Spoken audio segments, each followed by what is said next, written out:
Assalamualaikum warahmatullahi wabarakatuh. Bihamdillahi wassalatu wassalamu ala rasulillah wa ala alihi wa sahbihi wa mawalah wa la hawla wa la quwata illa billahi wa ba'du. Alhamdulillah, segala puja dan puji hanya milik Allah subhanahu wa ta'ala. Salawat dan juga salam kita hadiahkan kepada Rasul kita, qudwah kita, uswah kita, Nabi besar Muhammad sallallahu alaihi wa ala alihi wasallam. Alhamdulillah, kita masih berada di kota Tanjung Pinang. Ada sedikit faedah lagi tentang satu surat dalam Al-Quranul Karim. Apabila kita membacanya 10 kali dalam sehari semalam, maka akan mendapatkan keajaiban yang luar biasa. Surat apa itu yang sangat istimewa sekali, yang Nabi SAW tidak pernah melepaskan surat ini. Terkadang beliau baca dalam solat-solat sunnah fajar, yang kita tahu pahalanya lebih besar dibandingkan dunia dan isinya. Terkadang Nabi SAW membaca dalam sunnah tawaf. Terkadang Nabi SAW membaca sebelum tidur. Dan surat ini juga menjadi surat ruqyah. Ma'asyiral muslimin wal muslimat rahimani wa rahimakumullah. Dalam sebuah hadis yang disahihkan oleh Syekh Nasiruddin Al-Albani rahimahullah ta'ala dalam kitabnya Sahihul Jami', dari hadis Mu'adz ibn Anas Al-Juhani radhiyallahu an, Nabi sallallahu alaihi wasallam bersabda, "Man qara'a Qul huwallahu ahad asyra marrat banallahu lahu qasran fil jannah." Rawahu Ahmad wa Tabrani fil Awsat. Dari sahabat Mu'adz bin Anas Al-Juhani radhiyallahu an, dia berkata, Nabi sallallahu alaihi wasallam bersabda, barang siapa yang membaca Qul huwallahu ahad 10 kali, maka Allah subhanahu wa ta'ala akan bangunkan baginya satu istana megah di sorga. Faya subhanallah, satu istana di sorga. Kita bisa bayangkan, seandainya kita memiliki rumah yang sangat indah di dunia, dengan taman-taman di sekitarnya yang indah, dengan sungai-sungainya, dengan kebun-kebunnya, dengan buah-buahannya, dan dengan segala perlengkapannya. Tentu itulah yang dicita-citakan manusia. Betapa banyak orang-orang yang mengumpulkan uang hanya untuk membangun rumah yang megah. Tetapi itu di dunia. Kita membangun rumah dengan segala susah payahnya, dengan segala keperitan hidup kita, lelah letih mencari rizki hanya untuk membangun sebuah rumah. Tapi lihat bagaimana Islam mengajarkan kepada kita untuk membangun sebuah rumah, bahkan istana yang megah. Tidak perlu lelah dan letih. Cukup membaca Qul huwallahu ahad, Allahus samad, lam yalid walam yulad walam yakul lahu kufuwan ahad. Berapa kali? 10 kali. Saya kira membaca Qul huwallahu ahad atau suratul Ikhlas 10 kali tidak sampai menghabiskan waktu 10 menit. Kita duduk di mana, kemudian kita baca Qul huwallahu ahad, Allahus samad, lam yalid walam yulad walam yakul lahu kufuwan ahad. Tanpa sadar Allah subhanahu wa ta'ala sudah bangunkan kepada kita satu istana di sorga luar biasa. Ma'asyiral muslimin wal muslimat dimanapun Anda berada, Tentu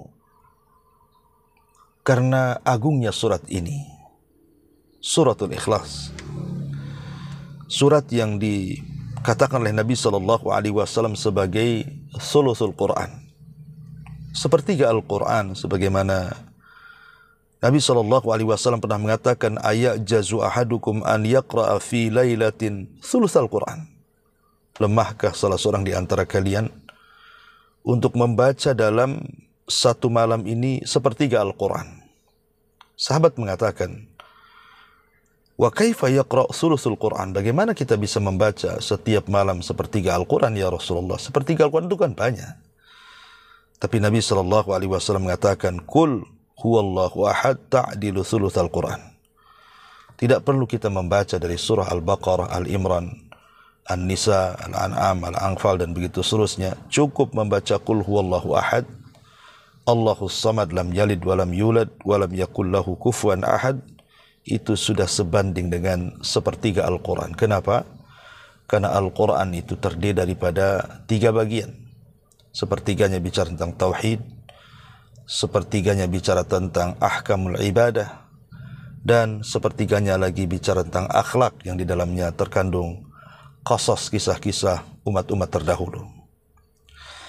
Ma'asyiral muslimin wal muslimat rahimani wa rahimakumullah. Bahkan lebih daripada itu, orang yang suka membaca suratul Ikhlas ini, maka para pembacanya akan dicintai Allah Subhanahu wa ta'ala. Sebagaimana Nabi SAW pernah mengatakan kepada seorang sahabat, hubbuka iyaha adkhalakal jannah. Kecintaanmu kepada surah Al-Ikhlas itu, Allah akan masukkan kau ke dalam surga. Bahkan siapapun yang berdoa dengan kandungan daripada surah Al-Ikhlas, maka doa-doanya akan dikabulkan karena di dalamnya terdapat Ismul A'zam, nama Allah Subhanahu wa ta'ala yang sangat-sangat agung, yang idza du'iya bihi ajab wa idza su'ila bihi a'ta, yang kalau kita berdoa pasti diijabah, dan kalau kita meminta sesuatu pasti diberi. Sebagaimana hadis yang disahihkan oleh Syekh Albani rahimahullahu ta'ala, yang dikeluarkan Imam Ahmad, ketika Nabi SAW mendengar ada seorang laki-laki berdoa, Allahumma inni as'aluka bi anni ashhadu annaka antallah, la ilaha illa anta, al-ahadus samad, alladhi lam yalid walam yulad walam yakul lahu kufuwan ahad. Faqala an-nabiy sallallahu alaihi wasallam, walladhi nafsi biyadihi, laqad sa'ala Allah bismihil a'zam, alladhi idza du'iya bihi ajab wa idza su'ila bihi a'ta. Ketika Nabi SAW mendengar ada seorang laki-laki yang berdoa, ya Allah, sungguhnya aku meminta kepadamu bahwa aku bersaksi engkau tidak ada sembahan yang berhak disembah kecuali engkau. Engkau adalah ahad, tunggal, as-samad, semua makhluk bergantung kepada engkau. Engkau tidak dilahirkan dan tidak melahirkan, dan tidak ada yang sebanding dengan engkau. Maka Rasul mengatakan, sungguh demi zat yang jiwaku berada di tangannya, dia telah meminta kepada Allah dengan namanya yang agung, yang apabila dia berdoa pasti dikabulkan, dan apabila dia meminta pasti diberi. Subhanallah. Bahkan surat ini pula adalah surat perlindungan, di mana Nabi SAW senantiasa berlindung kepada Allah dari syaitan yang terkutuk dengan membaca surah Qul Huwallahu Ahad. Sebagaimana disebutkan dalam Sunan Abi Dawud, Sunan An-Nasai, ketika Nabi SAW berkata kepada Abdullah ibn Hubaib dan mengatakan, ya Abdullah, katakan Qul Huwallahu Ahad, kemudian sertakan muawwidhataini, Qul a'udzu birabbin nas dan Qul a'udzu birabbil falaq, ketika di sore hari dan di pagi hari. Berapa kali? 3 marrat, 3 kali. Apa kata Rasul? Takfika min kulli syai, itu sudah mencukupkan dari segala sesuatu. Artinya semua keburukan akan dihindarkan dari kita dengan membaca Qul Huwallahu Ahad, dan banyak lagi keutamaan. Tapi yang ingin saya jelaskan adalah tentang keajaiban orang yang membaca Qul Huwallahu Ahad 10 kali. Apa itu keajaibannya? Nabi SAW tadi menjelaskan kepada kita bahwa siapapun yang membaca Qul Huwallahu Ahad 10 kali, maka Allah Subhanahu wa taala akan bangunkan kepada kita satu istana di sorga. Ma'asyiral muslimin yang dimuliakan Allah Azza wa Jalla, tentu ada sedikit catatan yang ingin saya jelaskan, bahwa sekedar membaca saja tentu kurang bermanfaat. Kita harus paham dan memahami juga makna dan juga isi-isinya. Karena logikanya seperti ini. Kalau seandainya seseorang membaca undang-undang, anggap saja ada satu tulisan yang kita baca, dilarang membuang sampah sembarangan. Kita baca itu dan kita berkali-kali membacanya. Tetapi setelah kemudian kita membaca, tiba-tiba kemudian kita membuang sampah sembarangan. Apakah yang kita baca dari qanun, dari undang-undang, jangan membuang sampah sembarangan, tiba-tiba kemudian kita terus membuang sampah sembarangan, apakah akan bermanfaat itu undang-undang? Tentu tidak. Percuma saja kita baca mau 1000 kali, tapi kalau kita tetap membuang sampah, kan percuma saja undang-undang itu ditulis. Begitu juga logikanya surah Al-Ikhlas juga sama. Kalau kita tidak memahami isi daripada kandungan surah Al-Ikhlas itu, apa yang harus kita lakukan dengan surah Al-Ikhlas dari kandungan-kandungan isinya, walaupun kita baca miliaran kali, tentu juga tidak banyak membawa manfaat kepada kita. Oleh karena itulah maka Nabi SAW ketika memberikan sebuah amalan kepada kita dengan pahala yang sangat besar, karena inti daripada kandungan surat itu luar biasa kalau kita renungkan. Baik sedikit kita akan berikan gambaran. Tentu saya tidak bermaksud untuk memberikan tafsir daripada surah Al-Ikhlas, dan ini sudah saya jelaskan panjang lebar dalam kajian saya tentang tafsir surah Al-Ikhlas. Anda bisa mendengar dalam channel YouTube saya, Humairah Channel New. Tapi yang ingin saya jelaskan sedikit saja dari renungan surah Al-Ikhlas ini. Di sini Allah Subhanahu wa taala mengatakan, "Qul," katakan ya Muhammad.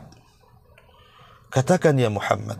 Jadi khitab surah ini kepada Nabi sallallahu alaihi wasallam saat Nabi sallallahu alaihi wasallam mendatangi orang-orang musyrik, ada yang mengatakan orang-orang Yahudi, dan mengatakan, "Sif lana rabbaka ya Muhammad." Sifatkan kepada kami seperti apa Tuhan. Maka Nabi SAW mengatakan, "Qul huwallahu ahad." Katakan ya Muhammad, Allahu ahad. Allah zat yang maha tunggal. Qul huwallahu ahad. Allahus samad. Allah adalah tempat as-samad, bergantung semua makhluknya. Dari sini kita tahu bahwa kalau kita membaca Qul huwallahu ahad, Allahus samad, sementara kita masih menyembah harta kita, masih menyembah istri kita, masih menyembah anak kita, masih menyembah dunia, dalam arti kata masih lebih mencintai harta kita dibandingkan Allah, masih mencintai istri kita dibandingkan Allah, masih mencintai anak kita dibandingkan Allah, masih mencintai dunia dibandingkan Allah Subhanahu wa ta'ala. Artinya kita masih menyekutukan Allah Subhanahu wa ta'ala dengan makhluknya. Tentu lebih daripada itu, orang-orang yang menyembah berhala tentunya terang-terangan selain daripada Allah Subhanahu wa ta'ala, seperti agama-agama di luar daripada Islam yang menyembah sembahan selain daripada Allah Azza wa Jalla, dari patung-patung yang terbuat dari bebatuan, pepohonan, dan yang semacamnya. Tentu lebih parah lagi. Tetapi kita sebagai umat Islam yakin dan percaya Allah itu Ahad Esa. Tapi kenyataannya masih banyak kita tidak yakin. Itulah pentingnya kita athiqatu billah, yakin dan percaya sedalam-dalamnya bahwa Allah Subhanahu wa ta'ala ahad. Ahad dalam sifatnya, ahad dalam zatnya, ahad dalam perbuatannya, ahad dalam uluhiyahnya, ahad dalam rububiyahnya, ahad dalam asma wa sifatnya. Artinya kita harus mengesahkan betul-betul Allah Subhanahu wa ta'ala, tidak menyekutukan Allah dan yang lainnya. Termasuk juga menyandarkan hajat kita kepada Allah Subhanahu wa ta'ala. Saya akan tanya satu pertanyaan. Betapa banyak di antara kita, apakah kalau seandainya kita mengalami sakit, pertanyaannya, Apakah pertama kali kita berdoa kepada Allah Subhanahu wa taala agar sakit kita disembuhkan oleh Allah Azza wa Jalla? Fa idza maridtu fa huwa yashfin. Apabila aku sakit, Allah lah yang menyembuhkannya. Atau apabila kita terkena musibah, apakah yang pertama kali kita mengangkat tangan dan mengatakan, Ya Rabb, hilangkan musibah saya? Ataukah ketika kita mencari rizki, pertama kali kita minta kepada Allah Subhanahu wa ta'ala? Ataukah justru sebaliknya? Apabila kita sakit, yang kita panggil adalah dokter sebelum Allah. Dokter dulu, baru Allah. Ke apotek dulu, cari obat, baru Allah. Atau terkena musibah, kita datang kepada manusia, meminta agar musibah kita diringankan. Ataukah kepada Allah Subhanahu wa ta'ala? Ataupun mencari rizki, atau mencari apapun. Kalau itu yang terjadi, maka percuma kita mengucapkan Qul huwallahu ahad. Walaupun 1000 atau 1 juta kali sekalipun, tidak ada manfaatnya. Karena kita belum mentauhidkan Allah Subhanahu wa ta'ala. Jadi arti samad adalah salah satunya ketika kita sedang tertimpa kesulitan, maka kita menyandarkan kepada Allah Subhanahu wa ta'ala. Yakin bahwa Allah Subhanahu wa ta'ala yang menyembuhkan penyakit kita. Yakin bahwa Allah Subhanahu wa ta'ala yang akan meringankan musibah kita. Yakin bahwa Allah Subhanahu wa ta'ala yang akan memberikan rizki kepada kita, memberikan segala sesuatu hajat-hajat dan doa-doa kita. Dan itu harus tertanam pada hati kita. Sebab kalau kita masih mendapatkan kepada selain Allah Azza wa Jalla, sekali lagi kurang bermanfaat kita ini ketika membaca Qul huwallahu walaupun lebih daripada 10 kali. Kemudian Allah Subhanahu wa ta'ala mengatakan lam yalid walam yulad. Setelah Allah Subhanahu wa ta'ala mengatakan bahwa segala sesuatu bergantung kepada Allah, maka Allah katakan lam yalid walam yulad. Dia tidak melahirkan dan tidak dilahirkan. Sebab kalau dia melahirkan berarti anaknya akan menjadi Tuhan. Dan kalau dia dilahirkan berarti bapaknya adalah Tuhan atau ibunya Tuhan. Mustahil. Tidak mungkin.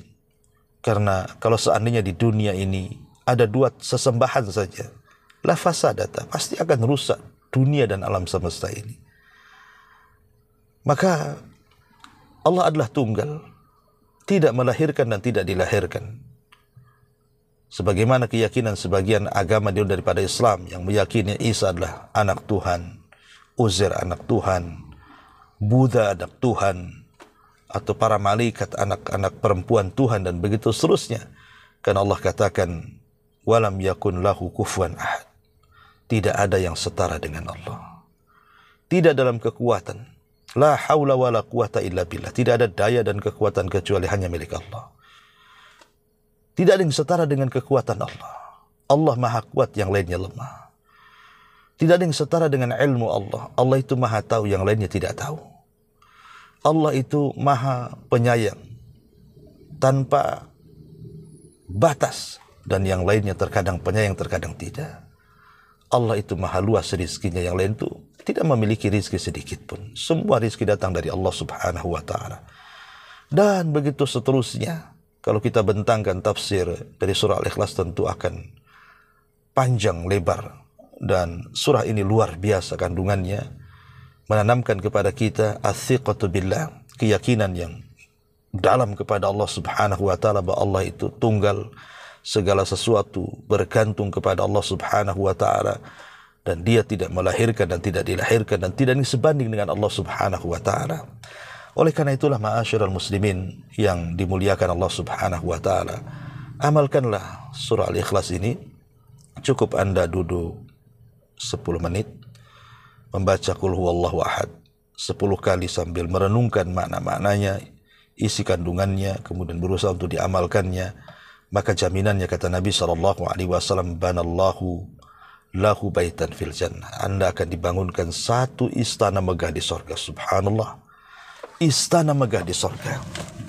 Kalau kita bicara tentang sorga, tentu sorga itu, kata Nabi SAW, ma la ainun ra'at wala udunun sami'at wala khatara ala qalbi bashar. Sesuatu yang tidak bisa terbayang, karena kenikmatannya tidak pernah dilihat mata, tidak pernah didengar telinga, bahkan terlintas dalam pikiran pun tidak bisa, saking indahnya. Anda bisa bayangkan ketika Nabi SAW menceritakan satu pohon saja di sorga yang disebut dengan pohon Tuba, yang kalau seandainya kita memacu dengan kuda balap 1 tahun, itu tidak akan putus naungannya, tidak akan putus bayangannya. Itu satu pohon, macam mana istananya, macam mana, bukan 100 tahun, bukan hanya 1 tahun ya dalam hadis itu, tapi 100 tahun kita memacu kuda itu, tetapi naungannya tidak akan hilang. Bagaimana dengan istananya, bagaimana dengan dayang-dayangnya, dengan bidadari-bidadarinya, dengan kebun-kebunnya, dengan sungai-sungainya, dengan taman-tamannya. Subhanallah, Maha suci Allah Subhanahu wa ta'ala dengan segala firman-Nya, dan maha benar Rasulullah sallallahu alaihi wasallam dengan segala sabdanya. Ma'asyiral muslimin yang dimuliakan Allah Subhanahu wa ta'ala, oleh karena itulah maka teruslah kita semangat untuk mengamalkan suratul Ikhlas, surah yang penuh dengan keajaiban, walaupun pendek tetapi syarat dengan makna dan syarat dengan keutamaan. Mungkin faedah di pagi hari ini yang bisa saya sampaikan. Mudah-mudahan ada bermanfaat bagi kita semuanya. Akhirnya kita tutup dengan doa kafaratul majlis. Subhanakallah bihamdika, asyhadu an la ilaha illa anta, astaghfiruka wa atubu ilaik. Allahu ta'ala a'lam. Assalamualaikum warahmatullahi wabarakatuh.